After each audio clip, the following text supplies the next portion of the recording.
Hi friends, welcome to Foodbangtamil. இன்னைக்கு நம்ம சேனல்ல என்ன பார்க்க போறோம்னா ரொம்ப டேஸ்டான ரொம்ப வித்தியாசமான கொள்ளு இட்லி பொடி தான் வந்து பார்க்க போறோம். இந்த இட்லி பொடி வந்துட்டு புரோட்டீன் அதிகமா இருக்க ரொம்ப ஹெல்த்தியான ரெசிபி இது. வாங்க எப்படி செய்யறதுன்னு பார்த்தறலாம். ஃபர்ஸ்ட் ஒரு கடாயில 1/4 கப் அளவுக்கு கடலை பருப்பு சேர்த்துக்கலாம். நம்ம எல்லா பருப்பையும் வந்துட்டு லோ ஃப்ளேம்ல வச்சு வறுத்துக்கலாம். இந்த கடலை பருப்பு வந்து நல்லா செவந்து வர அளவுக்கு நம்ம வறுத்துக்கலாம். இப்போ பாருங்கள், இந்த அளவுக்கு செவந்து வரணும். லோ ஃப்ளேமில் வச்சு வறுத்தாதான் பருப்பு உள்ளேயும் வந்துட்டு நல்லா வறுபட்டு வரும். ஹை ஃப்ளேமில் வச்சோன்னா மேலால் செவந்துடும், உள்ளே வந்து வறுபட்டு இருக்காது. ஸோ அதை எடுத்து நம்ம தனியாக வச்சிடலாம். அடுத்து 1/4 கப் அளவுக்கு கொள்ளு எடுத்துக்கலாம். கொள்ளு இந்த மாதிரி நல்லா செவந்து நல்லா உப்பி முட்டையாக வரணும்.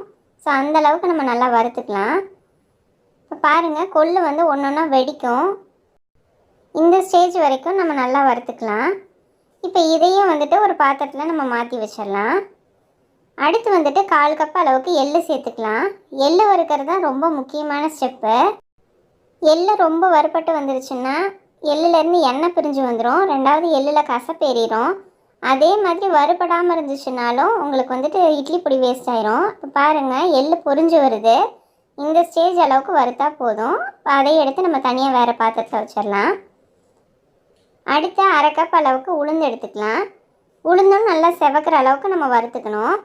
இப்போ இந்த இட்லி பொடியோட அளவு என்னென்னா, மற்ற பருப்பெல்லாம் 1 பங்கு அப்படின்னு சொன்னால் உளுந்தம்பருப்பு மட்டும் 2 பங்கு, அதுதான் அளவு. ஸோ இப்போ உளுந்து வந்து லைட்டாக சூடேறி ஒரு 1/4 வாசி வறுபட்டு வந்துருச்சு. இந்த சமயம் வந்துட்டு நான் கொஞ்சமாக 2 கை அளவுக்கு கருவேப்பிலையை வந்துட்டு கழுவிட்டு ஒரு டவலில் தொடச்சிட்டு அப்படியே இந்த உளுந்தோடு சேர்த்துக்கிறேன். இந்த ஸ்டேஜில் நம்ம கருவேப்பிலையை சேர்க்கும்போது உளுந்து வறுபடும் போதே கருவேப்பிலை நல்லா வறுபட்டு வந்துடும். ஸோ அதுக்காக தான் இந்த டைம் வந்து நம்ம சேர்க்குறோம்.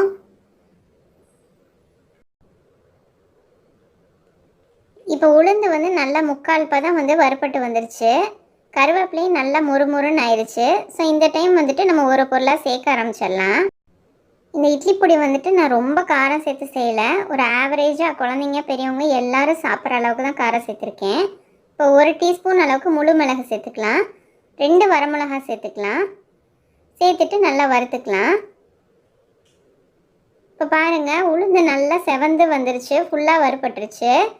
இது கூட மிளகு வரமிளகா எல்லாம் வறுபட்டுருச்சு. இப்போ கடைசியாக வந்துட்டு 1/2 டீஸ்பூன் அளவுக்கு சீரகம் வந்து சேர்த்துக்கலாம். சீரகம் வந்து ஃபஸ்ட்டே சேர்த்துட்டோன்னு சொன்னால் கரைஞ்சிரும். ஸோ இப்போ இதையும் வந்துட்டு நம்ம பாத்திரத்தில் கொட்டி ஆற வச்சிடலாம். இப்போ பாருங்கள், எல்லாமே நல்லா ஆறி வந்துருச்சு. ஸோ இப்போ இது எல்லாத்தையும் நம்ம மிக்ஸி ஜாரில் சேர்த்து அரைச்சிடலாம். ஃபஸ்ட்டு எப்போவுமே வரமிளகாயை சேர்த்துடலாம்.